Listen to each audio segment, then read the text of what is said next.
අරෙන මල් කිනිති සත්සියක් යහ පැතුම් වනම්වන ප්‍රේමයෙන් සච්ඡායනීය සිත් පතුල පිරිමදින දයාබර සෙත් පැන් පොදයි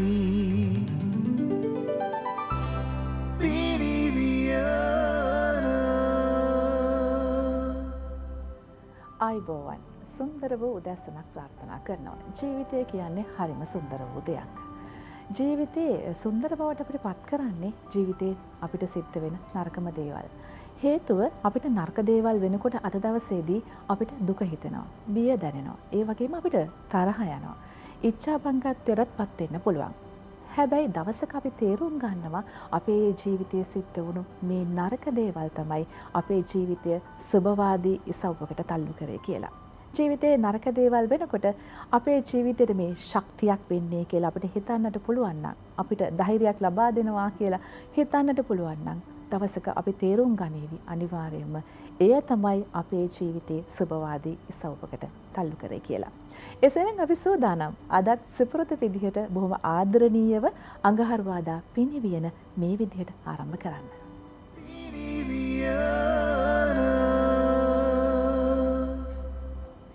අපිට අපේ ජීවිතේ විවිධාකාර වූ පුද්ගලයන් මුණ ගැහෙනවා.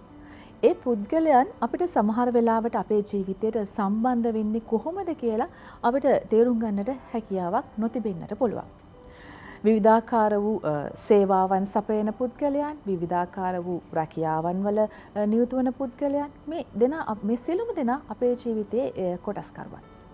අද දවසේදී අපි මේ කතා බහ කරන මාතෘකාව එහෙම නැත්නම් මේ සේවාව එහෙම නැත්නම් මේ රැකියාව අපේ ජීවිතවලට මොන ආකාරයෙන් සහාය වෙනවාද? අපි කතා බහ කරමු. මම හිතන්නේ අපිට බොහෝ සෙයින් වැදගත් වේවි අපේ අනාගතයේ අපේ දේවල් අපි කරගෙන යනකොට මේ දැනුවත් වීම. එහෙනම් අපි සූදානම් අද දවසේදී අඟහරුවාදා පිනිවියනෙන් ඔවුන් ගැන කතා කරන්න, ඔවුන්ගේ සේවාව ගැන කතා කරන්න. අපිත් එක්ක එකතු වෙනවා අද දවසේදී අඟහරුවාදා පිනිවියනට වර්ණ අමරසේකර මහත්මයා, පරිපාලක මහජන සෞඛ්‍ය පරීක්ෂක වත්තල. ආයුබෝවන් සුබදාසනක් කියලා පිළිගන්නවා ඔබතුමාව. අඟහරුවාදා පිනිවියන වැඩසටහනට. ඇත්තටම දැන් වර්ණ මහත්මයා මහජන සෞඛ්‍ය පරීක්ෂකවරයා කියන තනතුර එහෙම නැත්නම් මේ රැකියාව අපිට මේ කාලේ නම් ටිකක් වැඩිපුර ඇහෙන්න තියෙනවා. මොකද COVID-19 වසංගතයත් එක්ක මහජන සෞඛ්‍ය පරීක්ෂකවරයාගේ කාර්යභාරය අතිවිශාලයි. ඔවුන්ගේ සුවිශාල වූ සේවාවක් සිද්ධ වෙනවා මේ අවස්ථාවේදී. නැත්නම් බොහෝ දෙනෙක් දන්නේ අර හුඟක් වෙලාවට අපි ජීවත් වෙන පරිසරය තුළ, අපි ජීවත් වෙන ගමේ හෝටලයක් තියෙනවා නම් ඒකේ මේ කියන මහජන සෞඛ්‍යයට හානිදායක දෙයක් සිද්ධ වෙනවා නම් ඔන්න ඔය කියන දේවල් වගේ දේවල් පරීක්ෂා කරන්න තමයි මේ මහජන සෞඛ්‍ය පරීක්ෂකවරයා ඉන්නේ කියලා. නමුත් එතනින් එහාට ගිය සේවාවක් සිද්ධ වෙනවා. රැකියාවක් සේවාවක් බවට පත් වෙනවා නම් ඒට බොහෝ හේතු සාධක තියෙනවා. මහජන සෞඛ්‍ය පරීක්ෂකවරයා කියන මේ සේවාව මහජනතාවට ඇයි වැදගත් වෙන්නේ? කවුද මේ මහජන සෞඛ්‍ය පරීක්ෂකවරයා කියන්නේ? ඇත්තටම මහජන සෞඛ්‍ය පරීක්ෂකවරයා කියන්නේ රාජකාරී මේ වශයෙන් ගත්තාම ගොඩාක් රාජකාරී ගණනාවක් එක්ක කටයුතු කරන කෙනෙක්. ඉතින් ඇත්තටම නිහඬ සේවාවක ඉඳලා සක්‍රීය සේවාවකට පැමිණිලාදෝ කියන සැකයක් මිනිස්සු තුළ දැන් මේ වෙනකොට ඇති වෙලා තියෙනවා. ඇත්තටම මිනිස්යාගේ උපතේ සිට මිනිසාගේ අවසානයේ දෙක් සියලුම කාර්යවලදී මහජන සෞඛ්‍ය පරීක්ෂකවරයා එයාලට වැදගත් වෙනවා. ඉතින් අපි බැලුවොත් විශේෂයෙන්ම මහජන සෞඛ්‍ය පරීක්ෂක වෘත්තිය ආරම්භ වෙන්නේ වසංගත රෝග පාලනය සම්බන්ධයෙන් තමයි මේ වෘත්තිය ආරම්භ කරන්නේ. විදේශිකයන් අතින් ඒ කියන්නේ සුදු ජාතිකයෝ ලංකාව පාලනය කරන කාලේ. ඉතින් මේ කාලේදී ආරම්භ වෙච්ච මේ වෘත්තිය විවිධ හැලැප්පීම් ගර්ජන තර්ජන හමුවේ නොසැලී අද දක්වා ඊටාම සාර්ථක ලෙස ජනතාව අතරට ඇවිල්ලා තියෙනවා. ඒකෙදි විශේෂයෙන්ම බෝවන රෝග පාලනය වගේම බෝ නොවන රෝග පාලනයත් ඊට එහා ගිය සියලුම සමාජ සත්කාරක සේවාවන්, ඒ කියන්නේ මිනිසයාට දැනෙන හැම කටයුත්තක්ම, ඒ කියන්නේ අපි සරලව හැඳින්නුවොත් ලෝක සෞඛ්‍ය සංවිධානයේ නිර්වචනයට අනුව සෞඛ්‍ය කියලා කියන්නේ මිනිසයාගේ ශාරීරික, මානසික, සමාජීය යහපත් අත්දැකීම්. ඉතින් මේ සියලු දේවල් ගත්තාම අපි විශේෂයෙන්ම මේ සියලු කාරණාවලදී මහජන සෞඛ්‍ය පරීක්ෂකවරයා මිනිසු ගාව ඉන්නවා නොපෙනී පිටිපස්සේ. ඉතින් අපි ගත්තොත් වසංගත රෝග පාලනය සම්බන්ධයෙන් අපි চিරාත් කාලයක් තුල මේ කාරණාවේදී නිරත වෙනවා. නිරෝධායන සහ රෝග වැළැක්වීමේ කටයුතු වලදී මහජන සෞඛ්‍ය පරීක්ෂකවරුන් දැඩි කැපවීමෙන් උනන්දුවෙන් උත්සාහයෙන් කටයුතු කරන බවක් ජනතාවට දැනුනේ. විශේෂයෙන්ම මේ COVID-19 කියන අතිශය මාරාන්තික රෝගය ලෝකේ පුරා පැතිර ගිහිල්ලා ඒක ලංකාවට ආපු වෙලාවේ මහජන සෞඛ්‍ය පරීක්ෂකවරු ඉතාම උත්සාහශීලී ලෙස මේ කටයුත්තෙන් නිරත වුණා. උපතේ සිට විපත දක්වාම අවශ්‍ය වන සේවාවන් සපයන වෘත්තියක් තමයි මහජන සෞඛ්‍ය පරීක්ෂකවරයෙක් කියලා කියන්නේ. ඇත්තටම මේ වර්ණ මහත්මයා, ඒ කියන්නේ මහජන සෞඛ්‍ය පරීක්ෂකවරයෙක්ගෙන් මහජනතාවට ලබා ගන්න පුළුවන් සේවාවන් මොනවාද? බොහෝ දෙනෙක් මේක මම හිතන්නේ දන්නේ නැහැ. ඔව්, ඇත්තටම මහජන සෞඛ්‍ය පරීක්ෂකවරයෙක්ගේ සේවාව මම මුලින් කිව්ව ආකාරයට ආරම්භ වෙන්නේ වසංගත රෝග පාලනය සම්බන්ධයෙන්. ඒ නිසා රෝගයක් යම් ප්‍රදේශයක පැතිර යනවා නම් ඒ රෝගයේ සම්බන්ධයෙන් රෝගයේ වැළැක්වීම සම්බන්ධයෙන් අවශ්‍ය කඩිනම් ක්‍රියාමාර්ග ගැනීමේ වගකීම මහජන සෞඛ්‍ය පරීක්ෂකවරුන්ට තියෙනවා. ඒ සම්බන්ධ වන නීති රීති සහ අනපනත්වල බලයත් ඔවුන්ට පවර්ලා තියෙනවා. ඒ අනුව ඔබ ප්‍රදේශයේ මම හිතන්නේ කුමන හෝ වසංගත රෝගයක් අපි සරලව ගත්තොත් අපි මේ COVID-19 එන්න කලින් අපි ගොඩක් කතා කරේ ඩෙන්ගු රෝගය ගැන. ඊට අමතරව අපේ රටේ තවත් බෝවන් රෝග ගණනාවක් කාර්යභාරයේ මහජන සෞඛ්‍ය පරීක්ෂකවරුන් ඉටු කරනවා. ඒක පේන්නේ නැහැ. විශේෂයෙන් ගත්තොත් මීඋණ රෝගය වගේ රෝග ගත්තත් කාලයකට මේ මීඋණ රෝගය පැතිර යනවා. ඒ කියන්නේ විශේෂයෙන්ම ලංකාවේ කුඹුරු කරන අවදිවලදී මේ ජනතාව නිසි විදියට දැනුවත් වීමකින් තොරව මේ කුඹුරට බැස්සොත් මේ මීඋණ රෝගය හැදෙන්න පුළුවන්. ඒ නිසා ජනතාව විශේෂයෙන්ම මහජන සෞඛ්‍ය පරීක්ෂකවරයා එක්ක හිටියොත් ඒ රෝගයෙන් ආරක්ෂා වීමේ වැඩපිළිවෙල ඔවුන් සතුව තියෙනවා. ඒ වගේම ඩෙන්ගු රෝගයේදී අපි විශේෂයෙන්ම මොකද්ද මේ ඩෙන්ගු රෝගය වෙනුවෙන් කළ යුත්තේ කියන කාරණාව පිළිබඳ ජනතාව දැනුවත් නැහැ කියන එක තමයි අපේ අදහස. ඒ නිසා අපි නිතරම ජනතාව දැනුවත් කරනවා, ඔවුන් ආරක්ෂා කරලා දෙනවා. ඊට අමතරව තවත් බෝවන් රෝග 20කට එහා ගිය ප්‍රමාණයක රෝග පැතිර යාම අපිට දෙපාර්තමේන්තුව හරහා දැනුම් දීම් කරනවා. ඒ අනුව ඒ නිවෙස් වලට ගිහිල්ලා රෝගීන් සමග සාකච්ඡා කරලා එයාට මේ රෝගයට ගොදුරු වුණේ කොයි ආකාරයෙන්ද කියන කාරණාව පිළිබඳ හොයලා බලලා ඒ අවශ්‍ය ක්‍රියාමාර්ග ගන්නවා ඒ රෝගේ තවදුරටත් පැතිර යාම වළක්වන්න. ඉතින් මේ කාර්යයේදී මහජන සෞඛ්‍ය පරීක්ෂකවරු සුවිශේෂී රාජකාරියක් තමයි ඉටු කරන්නේ. ඉතින් මේ රාජකාරිය ඉටු කරද්දී සමහර වෙලාවට මේ රෝග අපිට අපි දැන් COVID-19 ගත්තත් අපි දන්නේ අපේ ගේ වටේ අයට මේක හැදුනොත් විතරයි. නමුත් අපි දන්නවා මේ වෙනකොට ලංකාවේ මේ රෝගීන්ගේ මිය යාම ඉහළාගයක් අරගෙන තියෙනවා. නමුත් අපිට සංවේදී පුද්ගලයෙක් මිය ගියොත් විතරයි අපි දන්නේ මේ මිය යාමක් ගැන සඳහන් වෙනවා කියලා. එහෙම නැත්නම් අපි නිකන් සාමාන්‍ය සරල විදිහට ජීවත් වෙන්න තමයි හැම විටම උත්සාහ කරන්නේ. ඉතින් ජනතාව මීට වඩා දැනුවත් වෙන්න ඕනේ. ඒ තමයි තමන්ට පැවරලා තියෙන වගකීම. රට වෙනුවෙන් ඒ වගකීම ඉටු කරන්න ඕනේ විශේෂයෙන්ම මේ රෝගය පාලනය කිරීම සම්බන්ධයෙන්. ඊට අමතරව මහජන සෞඛ්‍ය පරීක්ෂකවරු සාමාන්‍යයෙන් සෞඛ්‍ය වෛද්‍ය නිලධාරී කාර්යාලවලට අනුබද්ධව තමයි කටයුතු කරන්නේ. ඊට අමතරව ඒගොල්ලෝ පළාත් පාලන ආයතනවල විශේෂයෙන් ඔය අපි කියන ප්‍රාදේශීය සභා, නගර සභා වැනි ස්ථානවල රාජකාරී යෙදෙනවා. එතනදී අපි ඔවුන්ට රාජකාරීමේ වශයෙන් සහාය දීමක් තමයි කරන්නේ. ඒතකොට එහිදී ඔවුන්ගේ සියලු රාජකාරී අපි ගත්තොත් එහෙම පළාත් පාලන ආයතනයේ කසල කළමනාකරණය, ඊට අමතරව ඒ ආයතන තුළ පවතින සේවක කළමනාකරණය, ඊට පස්සේ බෝවන රෝග පාලනය සම්බන්ධයෙන් තීරණ ගැනීම සම්බන්ධයෙන් සෞඛ්‍ය අංශයක් ක්‍රියාත්මක කරලා එහි කටයුතු සම්පූර්ණ නියාමනය අධීක්ෂණය මහජන සෞඛ්‍ය පරීක්ෂකවරු අතින් වෙනවා. ඉතින් මේ කාරණාව ජනතාව දන්නවා. ඒ කියන්නේ තමන්ට මොනවා හරි ගැටලුවක් ඇති වුණොත්, මහජන ප්‍රශ්නයක් පීඩාවක් ඇති වුණොත් දුවගෙන එන්නේ PHI මහත්තයා හොයාගෙන. PHI මහත්තයාට කියන්නේ කියලා තමයි කියන්නේ මුලින්ම කියන්නේ PHI මහත්තයාට කියන්නේ කියලා. දැන් COVID-19 රෝගයේදීත් ඒ තත්ත්වයම තමයි තියෙන්නේ. ජනතාව PHI මහත්තයා හොයනවා. හොයලා PHI මහත්තයාට මේ පිළිබඳ තොරතුරු ලබා දෙනවා. ඊට අමතරව අපිට මේ රහස් තොරතුරු පවා ජනතාව දෙනවා. මෙන්න මේ ගෙදර අය නිරෝධායනය වෙමින් ඉඳද්දි ගෙදරින් එළියට යනවා. කරුණාකරලා PHI මහත්තයා මේක හොයලා බලන්න. ඉතින් මේ ආකාරයේ ජනතාව ඊටාම සහයෝගයක් ලබා දෙනවා මේ රැකියාව කරගෙන යන්න සමාජ සත්කාරමය රැකියාවක් විදිහට. ඔව්, වැඩි වටිනාකමක් එකතු වෙනවා. මොකද සමාජ සේවාවක් එක්ක යන රැකියාවක් වෙන නිසා මේ සේවාව දැන් ඇත්තටම වර්ණ මහත්මයා දැන් බොහෝ දෙනෙක් ඇත්ත දන්නවා. දැන් මේ වෙලාවේ නම් හැමතිස්සෙම හිතන දේ තමයි දැන් ඩෙන්ගු ගැන කතා කරත් කොවිඩ් ගැන කතා කරත් මුලින්ම කියවෙන දේ PHI මහත්තයාට කියන්න. කොවිඩ් රෝගයට ගොදුරු වුණා කියලා දැනගත්ත ගමන්ම පළවෙනිම දේ PHI මහත්තයව තමයි දැනුවත් කරන්න ඕනේ කියන එක. ඒක හරි. මේ දේ පිළිබඳව බොහෝ දෙනා දැනුවක්. නමුත් එතනින් එහාට ගිහිල්ලා PHI මහත්තයාගේ එහෙම නැත්නම් මහජන සෞඛ්‍ය පරීක්ෂකවරයා කියන මේ සේවාව ලබා ගැනීමේදී මහජනතාවට යම් යම් ගැටලුකාරී තත්ත්වයන් මතුවන අවස්ථාවන් අපිට දක්නට ලැබෙනවා. මොකද බොහෝ දෙනෙක්ට දැනුමක් නැහැ. අපි මේ මහජන සෞඛ්‍ය පරීක්ෂකවරයා කොහොමද සම්බන්ධ කරගන්නේ? තමන්ගේ සාමාන්‍ය ජීවිතය ගත කරන්න ජීවිතයේ ඇතිවන වසංගත රෝග හෝ වෙනත් කාරණාවක් සම්බන්ධයෙන් ඔහුගේ සේවාව අත්‍යවශ්‍ය තැනකදී ඔහුව සම්බන්ධ කර ගැනීමේ ගැටලු තියෙනවා. එතකොට අපිට ඒ සඳහා යම්කිසි ක්‍රියාපිළිවෙලක් තියෙන ක්‍රියාපටිපාටියක් තියෙනවද මහජනතාවට මේ මහජන සෞඛ්‍ය පරීක්ෂකවරයාගේ සහාය ලබා ගැනීම සඳහා? ඇත්තටම මේකට උත්තර දෙන්න කලින් කියන්න ඕන කාරණාවක් තියෙනවා. ඒ තමයි ලංකාව තුළ ඉන්න මහජන සෞඛ්‍ය පරීක්ෂකවරුන්ගේ සංඛ්‍යාව අපි ගත්තොත් 2500ක් 3000ක් අතර ප්‍රමාණයක් තමයි වෙන්නේ. ඒකට රටේ සමස්ත ජනගහනයට මේ ප්‍රමාණය හොඳටම ප්‍රමාණවත් මදි. නමුත් මේ තත්ත්වයන් යටතේ තමන්ගේ ප්‍රදේශයේ මහජන සෞඛ්‍ය පරීක්ෂකවරයා සම්බන්ධ කරගන්න එච්චර අමාරු නැහැ. ඉතින් ජනතාවට පුළුවන් ඉතාම පහසු ක්‍රමයක් තියෙනවා. ඒ තමයි අපේ අන්තර්ජාලය පාවිච්චි කරන සියලුම අයට පුළුවන් find your PHI කියලා ටයිප් කරලා අපි ඉන්ටර්නෙට් එකෙන් හෙව්වහම අපේ වෙබ් ලින්ක් එක කෙලින්ම වෙබ් වෙනවා අපේ යූනියන් එකේ නැත්නම් අපේ සංගමේ වෙබ් පිටුවට.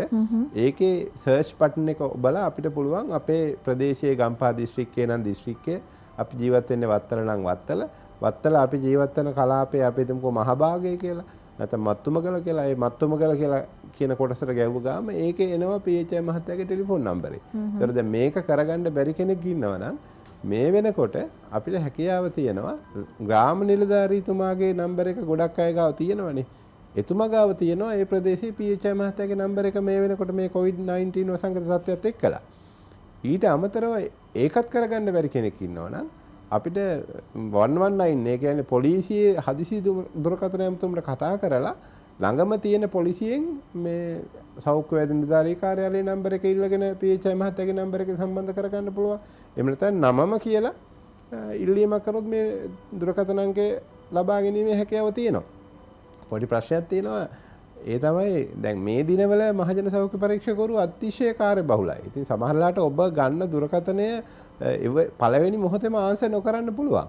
හැබැයි එහෙම වුණොත් ඔබ විසින් ඔහුට ඔබේ පණිවිඩයේ SMS මාර්ගයේ යොමු කළොත් ඔහු නැවතවරක් ඒ අදාළ පුද්ගලයාට දුරකථන ඇමතුමක් දෙනවා. ඉතින් එහෙම දුරකථන ඇමතුමක් දෙනවා. අපි හිතමුකෝ පොසිටිව් වෙන අපි කියන්නේ පොසිටිව් කියන කතාවනේ දැන් වඩා හුරු වෙලා තියෙන්නේ. ඒතර මේ විශේෂයෙන්ම COVID-19 රෝගය සඳහා ධනාත්මක වන පුද්ගලයෙක් තමන්ගේ නම, වයස, දුරකථන අංකය, ඇඩ්‍රස් එක SMS මාර්ගයෙන් PHI මහත්තයාට යවුවොත් එතුමා ඒකට අනිවාර්යයෙන්ම රෙස්පොන්ස් කරනවා. ඉතින් සමහර අවස්ථාවලදී ඉතින් අවස්ථා ගණනාවක් බලා ඉන්න වෙනවා. මොකද මේ දවස්වල යන්නේ අතිශය වේගවත් පැතිරීමක්. ඉතින් මං හිතන්නේ දවසකට අපි අපේ සාමාන්‍ය දුරකථනයකට කෝල් 500ක් 600ක් වගේ ප්‍රමාණයක් එනවා. ඉතින් ප්‍රශ්නේ තියෙන්නේ කෝල් ගත්තොත් වැඩ කරන්න බෑ, වැඩ කළොත් කෝල් ගන්න බෑ වගේ තත්ත්වයක් තියෙන්නේ. නමුත් මේ අභියෝග හමුවේ ඔවුන් නිදි නොමරා මේ වැඩ ටික කරනවා. නිදි වරාගෙන රටේ ජනතාව වෙනුවෙන් කැපවුණු සේවාවක් තමයි මහජන සෞඛ්‍ය පරීක්ෂකවරයා කියන මේ රාජකාරියත් එක්ක සම්බන්ධ වෙලා තියෙන්නේ. එසේනම් අපි තවදුරටත් කතා බහ කරමු ඔවුන් පිළිබඳව, ඔවුන්ගේ සේවාව පිළිබඳව. ඊට කලින් අපි කෙටි විරාමයක් ලබා ගන්නවා.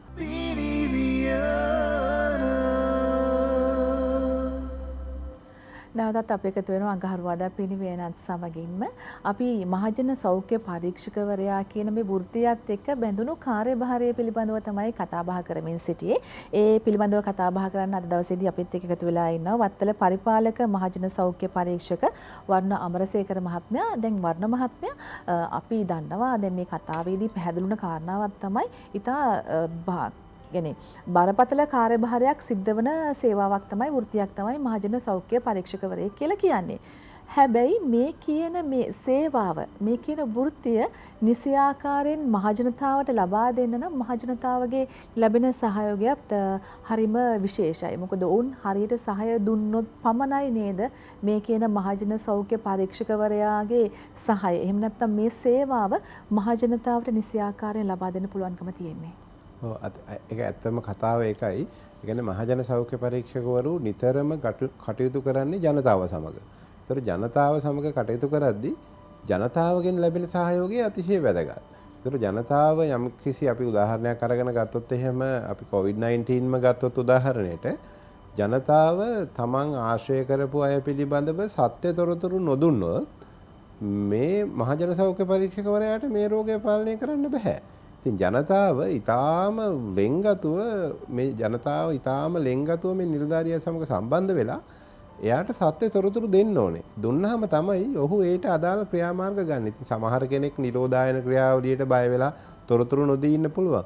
මේක බය වෙලා හැංගිලා මේ රෝග වලින් ආරක්ෂා වෙන්න බෑ. අපි ඇත්තටම මේකට සාධාරණ ලෙස මුහුණ දෙන්න ජනතාව විදිහට ජනතාව සත්‍ය තොරතුරු මහජන සෞඛ්‍ය පරීක්ෂකවරුන්ට දෙන්න ඕනේ. ඒ දුන්නාම එතුමන් තීරණය කරනවා මේ රෝගයේ වැළැක්වීම සම්බන්ධයෙන් ඉදිරියේදී ගත යුතු ක්‍රියාමාර්ග මොනවද කියන කාරණාව. ඒතර මේ තොරතුරු හරි විදිහට ලබා දීමත් ජනතාව නිසි විදිහට දැනුවත් වීමත් කියන කාරණා දෙකම වැදගත් වෙනවා මේ රෝගයක් වළක්වා ගන්න. විශේෂයෙන්ම ඕනෑම රෝගයක් සම්බන්ධයෙන් ජනතාව තුළ තියෙන දැනුම අතිශය වැදගත් වෙනවා රෝගය පාලනය කරන්න. ඉතින් මේ දැනුම දෙන්න ඉන්න නිලධාරීන් ගණනාවක් ඉන්නවා. ඒ අතරතුර මහජන සෞඛ්‍ය පරීක්ෂකවරුන්, ඒ වගේම සෞඛ්‍ය වෛද්‍ය නිලධාරීවරුන්, ඒ වගේම පෞල් සෞඛ්‍ය සේවා නිලධාරීවරුන්, ඒ වගේම අනිකුත් සියලු නම් නොකියු සියලුම සෞඛ්‍ය කාර්ය මණ්ඩල මේ වෙනකොට මේ රෝගයේ පිළිබඳ දැනුවත් වෙලා තියෙනවා. ඉතින් ජනතාව ඒ දැනුම අරගෙන මේ රෝගයෙන් Taman ආරක්ෂා වෙන්න මොනවද කරන්න ඕනේ කියන එක විශේෂයෙන්ම දැනුවත් වෙන්නටත් ඕනේ. ඒ වගේම සාධාරණ ලෙස මිනිසුන්ගේ අවශ්‍යතා නැත්නම් මිනිසුන්ගේ ප්‍රශ්න PHI මහත්තයාට කියලා එයාට සාධාරණ තොරතුරු ලබා දීම තුළින් පමණයි මේක ආවරණය කරගන්න පුළුවන් වෙන්නේ. ඒ කියන්නේ අපිට මේක සමතයකටපත් කරන්න පුළුවන් වෙන්නේ. එහෙම නැති වුණොත් ජනතාව අපිව නොමග යවුවොත් ජනතාව නොමග ගියා වගේ වැඩක් තමයි තියෙන්නේ. ඔව් අර දොස්තර මහත්තයාටයි නීතිඥ මහත්මයාටයි බොරු කියන්න එපා කියලා කතාවක් තියෙනවනේ. ඒකත් එක්ක මම හිතන මහජන සෞඛ්‍ය පරීක්ෂකවරයාටත් නිවැරදි තොරතුරු ලබා දුන්නොත් අපිට නිවැරදි ආකාරයෙන් මේ සේවාව ලබා ගන්න පුළුවන්කම දැන් මේ නම තුලම තියෙනවා ඇතන බර මහත්මයා මේ මහජන සෞඛ්‍ය මහජනතාව කියන්නේ මේ රටේ මේ ජීවත් වෙන අපි හැමෝම. එහෙනම් මේ අපි කතා කරන්නේ වෙන කිසිම දෙයක් ගැන නෙමෙයි අපේ සෞඛ්‍ය ගැන. අපි නිවැරදි තොරතුරු ලබා දෙන්න ඕනේ. ඒ වගේම ඒ කියන දේවල් අපි නිවැරදි ආකාරයෙන් පිළිපදින්නට අවශ්‍ය නැහැ. එහෙම කරොත් තමයි අපිට අපි හැමෝගෙම සෞඛ්‍ය ගැන හිතලා මේ COVID-19 පමණක් නෙවෙයි හැම තැනකදීම ඩෙන්ගු සහ අනිකුත් සියලුම වසංගත රෝගවලදී මේක අනිවාර්යයෙන්ම අදාළ වෙනවා මේ කියන කාරණාව. දැන් ඔබතුමා සඳහන් කරා මේ කතාවේදී ලංකාවේ ඉන්න මේ සියලුම මහජනතාව වෙනුවෙන් සහාය ලබා දෙන්න. එහෙම නැත්නම් මේ සේවාව ලබා දෙන්න ලංකාවටම ඉන්නේ මහජන සෞඛ්‍ය පරීක්ෂකවරු 2500ක් පමණ කියලා මේ කිසිසේත්ම ප්‍රමාණවත් වෙන තත්ත්වයක් නෙවෙයි. මම හිතන්නේ අපේ සෞඛ්‍ය සේවාව බොහොම ඉහළ තැනක තියෙනවා. ඒ නිසාවෙන්ම තමයි අපි අද මේ කියන තත්ත්වය තුලත් අද මේ විදිහට ජීවත් වෙන්නේ. ඒකත් අපි අනිවාර්යෙන් මතක් කරන්නට ඕනේ. මොකද ඒ නිසාවෙන්ම තමයි මේ සේවාවන් සියල්ලක්ම අතිශයින්ම අගය කළ යුතු මට්ටමක පවතින්නේ. අපි කෙනෙකුට කියන්න දෙන්න පුළුවන් නේද මෙතනදී මේ බොහොම විවෘතව කරන කතාබහක් නිසා මේ සේවාවට කිසියම් කෙනෙක්ට සම්බන්ධ වෙන්න පුළුවන් නම් දැන් බොහෝ දෙනෙක් කැමති රජයේ රැකියාවක් කරන්න. හේතුව අපි දන්නවා අනිවාර්යයෙන්ම අපිට පෙන්ෂන් එකක් හම්බ වෙනවනේ නේ. අනිත් කිසිම රැකියාවක ලැබෙන්නේ නැති දේ පෙන්ෂන් එක රජයේ රැකියාවක හම්බ වෙනවා. මේකත් රජයේ රැකියාවක්. මේක සේවාවක්. අර සාමාන්‍ය රැකියාවකින් එහාට ගිහිල්ලා සුවිශේෂ වූ සේවාවක් කරන්න පුළුවන් තැනක්. කිසියම් කෙනෙක්ට මේ සේවාව හා සම්බන්ධ වෙන්න කැමැත්තක් තියෙනවා නම් එහෙම නැත්නම් අඩුම තරමේ රජයේ රැකියාවක් කරන්න නේ. එහෙම ආසාවක් තියෙන එහෙම කැමැත්තක් තියෙන කෙනෙක් මොන ආකාරයෙන්ද මේ වගේ දෙයකට සම්බන්ධ වෙන්නේ? එතකොට මොන වගේ සුදුසුකම්ද උන්ට තියෙන්න ඕනේ? විශේෂයෙන්ම මහජන සෞඛ්‍ය පරීක්ෂකවරයෙක් වෙන්න නම් අනිවාර්යයෙන්ම උසස් පෙළ විද්‍යා විෂය හදාරලා සී සාමාර්ථයක් සමග ඉතුරු විෂයන් සියල්ල සාමාන්‍ය සාමාර්ථ විදිහට සමත් වෙලා තියෙන්න ඕනේ අනිවාර්යයෙන්ම. ඒක සම්පූර්ණ කරන අයට සෞඛ්‍ය දෙපාර්තමේන්තුව විටින් විට ගැසට් කිරීමක් මගින් මේ තනතුරු පුරප්පාඩු සඳහා පුහුණු කිරීම සඳහා වසර 2ක පුහුණුවක් සඳහා බඳවා ගැනීමක් කරනවා. ඉතින් ඔබ විද්‍යා විෂය හදාරලා අර C1ක් සමග සමත් වෙලා තියෙනවා නම් ඊටු විෂයන් දෙකම ඔවුන්ට පුළුවන් මේ රැකියාව සඳහා ඉල්ලුම් කරන්න. ඇත්තටම මේක සුවිශේෂී රැකියාවක්. අර රැකියාවක් කියන කතාවට එහා ගිය සමාජ සත්කාරමය සහ මේ නිතරම පින් වැඩෙන රැකියාවක්. ඒ කියන්නේ තමන් රැකියාව කිරීම හරහා පිනක් වර්ධනය කරගැනීමේ හැකියාව තමයි මේ රැකියාව තුළ තියෙන්නේ. ඉතින් ඒකට ඕනෑම කෙනෙකුට අවස්ථාව තියෙනවා. ඔබ මේ වෙනකොට ඒ කියන අධ්‍යාපන සුසුකම සම්පූර්ණ කරලා තියෙනවා නම් ඔබට මේ රැකියාවට එන්න පුළුවන්. ඉතින් මේ රැකියාව තුළ තියෙන කාර්යබහුලත්වයේ ඒ සියලු දේවල් වලට මුහුණ දෙන්න පුළුවන් ආත්ම ශක්තියක් ඔබ නිර්මාණය කරනවා ඔබේ පුහුණුවේදී. සහ ඔබ දැනුමින් සන්නද්ධ කරනවා ඔබ ලබා දෙන පුහුණුවේදී. ඒක සෞඛ්‍ය දෙපාර්තමේන්තුව ඩිප්ලෝමාධාරියෙක් විදිහට තමයි මහජන සෞඛ්‍ය පරීක්ෂකවරයෙක් සමාජගත කරන්නේ. ඉතින් ඒ නිසා මේක බොහොම සුවිශේෂී රැකියාවක්. ඉතින් මේ රැකියාවට ආසා කරන ආදරය කරන හැබැයි මේකේ වැදගත්ම කාරණාව මේකට එන්න පුළුවන් පිරිමි අයට විතරයි. මම හිතන්නේ මේක ලංකාව තුළ තියෙන අති සුවිශේෂී රැකියාවක් පිරිමි අය පමණක් නියෝජනය කරන. ඉතින් මම එහිදී මතක් කරන්නට ඕනේ මේ ලංකාවේ එක් අවස්ථාවකදී පමණක් කාන්තාවන් කීප දෙනෙක් මේ රැකියාවට එකතු වෙලා තියෙනවා. එහෙම වෙන්න හේතුවක් තියෙනවද? කියන්නේ කාන්තාවන් මේකට අවස්ථාව ළමා නොදීම සඳහා විශේෂ වූ හේතුවක් විශේෂම හේතුවක් කියලා අපි ලොකුවට දකින්නේ නැහැ. නමුත් මෙහි තියෙන රාජකාරී වපසරියේ තියෙන බැරෑරුම්කම කාන්තාවකට සමහරලාට දරා ගන්න අමාරුයි. විශේෂයෙන් ගත්තොත් එහෙම අපි උදෑසන සමහර රාජකාරියක් තියෙනවා. සමහර අවස්ථාවලදී මේ සත්ව ඝාතන ස්ථාන පරීක්ෂා කරලා මාංශ පරීක්ෂාවන් සඳහා යන්න තියෙනවා. ඉතින් මේ සතුන් ඝාතනය කිරීමට පෙර ඝාතන පරීක්ෂාව සහ පසු ඝාතන පරීක්ෂාව කියන කාරණා දෙකම මහජන සෞඛ්‍ය පරීක්ෂකවරයෙකුගේ අධීක්ෂණය යටතේ වෙනවා. ඉතින් මේ වෙන ක්‍රියාවලිය සමහර වෙලාවට කාන්තාවකට සංවේදී වැඩි. ඉතින් එතකොට රාජකාරිය නිසි විදිහට සිදු කර ගැනීමේ හැකියාව ඔහුන්ට අහිමි වී යාමක් වෙන්න පුළුවන්. ඊළඟට දැන් ගොඩක් වෙලාවට PHI මාතයක් දකින්නකොට මේ දවස්වල මාස්ක් එක දානවා. ඒ වගේ මේ ටික මේ නිර්මාණය කරපු රැකියාව ඇතුළේ තියෙන නෛතික බලයක්. මේ නෛතික බලය ඔවුන් අනපනත් ගණනාවකින් සන්නද්ධ කරලා තියෙනවා. ඒ නිසා ඇත්තටම ඔවුන්ට හැම විටම යම් කෙනෙක් නීතිමය වශයෙන් අධිකරණයකට රැගෙන යාමේ හැකියාව දීලා තියෙනවා. ඒ සුවිශේෂී බලය අවභාවිත නොකර අපේ නිලධාරීන් ඉතාම හොඳට මේ කටයුතු කරන. අපේ විශේෂයෙන් COVID-19 රෝගය සම්බන්ධයෙන් ගත්තහම උනත් මාස්ක් එකක් දාන්න නැතුව පාර ගියොත් අපිට අධිකරණයේ නඩු පවරන්න පුළුවන්. සිගරට් එකක් බීබී කවුරු හරි කෙනෙක් යම් පුද්ගලයෙකුට පීඩාවක් කරනවා නම් ඔහුට එරෙහිව අධිකරණයේ නඩු පැවරීමේ හැකියාව තියෙනවා. ඊට අමතරව මහජන පීඩාවන් සම්බන්ධයෙන් කටයුතු කරන අවස්ථාවලදීත් නඩු පැවරීමේ බලය මහජන සෞඛ්‍ය පරීක්ෂකවරුන්ට තියෙනවා. එනිසා මහජන සෞඛ්‍ය පරීක්ෂකවරයා එළිය ගිහිලා බලනකොට හැමතැනම පේන්න ඕනේ. හැබැයි මිනිස්සු පේන්නේ නැහැ කියලා කියන්නේ සංඛ්‍යාව අඩු නිසා. නැත්නම් මහජන සෞඛ්‍ය පරීක්ෂකවරු උසාවියට ගියාම උසාවියේ ඉන්නවා, කඩේකට ගියොත් කඩේ ඉන්නවා, ඉස්කෝලේකට ගියොත් ඉස්කෝලේ ඉන්නවා. ඒ වගේම අපි දැන් මේ දවස්වල COVID-19 රෝගය වළක්වීම සම්බන්ධයෙන් එන්නත් කරන කටයුත්තේදී එන්නත් මධ්‍යස්ථාන තුළ එන්නත් කරන කටයුතු සහ සංවිධාන කටයුතු වලට සම්බන්ධ වෙනවා. මේ ආකාරයට කසල කළමනාකරණය කියන අවස්ථාවට ආවම එතනදිත් මහජන සෞඛ්‍ය පරීක්ෂකවරගේ දායකත්වය දෙනවා. ඒතර මේ සමස්ත සෞඛ්‍ය කියන කතාව ඇතුලේ මහජන සෞඛ්‍ය පරීක්ෂකවරයා ලංකාවේ සෞඛ්‍යයෙන් ගලවන්න බෑ. එතුමා හැම විටම ඒ හැම රාජකාරී මේ දෙයක් ඇතුළෙම ඉන්නවා. විශේෂයෙන්ම දරුවන් එන්නත් කරන්නේ වැඩසටහන්.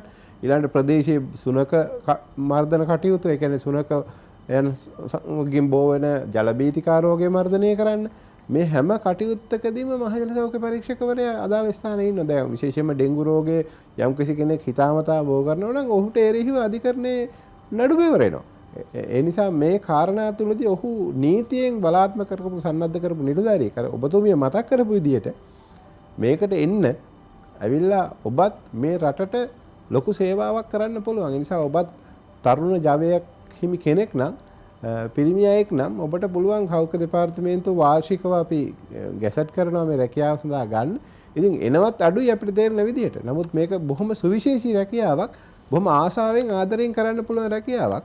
ඒ නිසා මම නැවත වරක් ඉල්ලනවා ඔබට හැකි හැම වෙලාවකම මේ මහජන සෞඛ්‍ය පරීක්ෂකවරයෙක් වෙන්න තියෙනවා නම් ඒක තමයි ඔබට ලැබෙන ලොකුම පින. මම හිතන්නේ හොඳ අවස්ථාවක් පිළිබඳව ඔබතුමා සඳහන් කරේ බොහොම හොඳ පැහැදිලි කිරීමක් කරා. අපි රැකියාවක් නැතුව විශ්වවිද්‍යාල ප්‍රවේශය අහිමි වෙලා ඉන්න පුළුවන්. හැබැයි අඬ ඉන්නේ නැතුව අපිට රැකියාවක් නැහැ කියලා කිය ඉන්නේ නැතුව වෘත්තියක් ඒ කියන්නේ සමාජ සේවාවක් බවට පත් කරන්න පුළුවන් හැකියාවක් තියෙන වෘත්තියක් තෝරා ගන්නට ඔබට පුළුවන්කම තියෙනවා. මම හිතන්නේ අපේ කතා බහ තුළ අපිට මෙතනින් එහාට කතා බහ කරන්නට හැකියාවක් නැහැ. මොකද කාලය අපිට හරස් වෙන හින්දා වර්ණ මහත්මයා ස්තුතිවන්ත වෙනවා ඔබතුමාට අද දවසේදී අපිත් එක්ක කතා බහට එකතු වුණාට. වත්තල පරිපාලක මහජන සෞඛ්‍ය පරීක්ෂක වර්ණ අමරසේකර මහත්මයා තමයි අද දවසේදී අපි එක්ක අඟහරුවාදා පිනිවියනෙන් මේ විදිහට එකතු වුණේ. එසේනම් අපි සූදානම් අද දවසේදී අඟහරුවාදා පිනිවියනෙන් සමුගෙන යන්න නැවතත් ලබන සතියේදීත් අඟහරුවාදා පිනිවියනෙන් ඔබව හමුවන්නට බලාපොරොත්තු වෙනවා. එසේනම් ආරාධනා කරනවා හෙටත් උදෑසන මේ විදිහටම බදාදා පිනිවියන සමගින් එකතු වෙන්න. පිරිවිය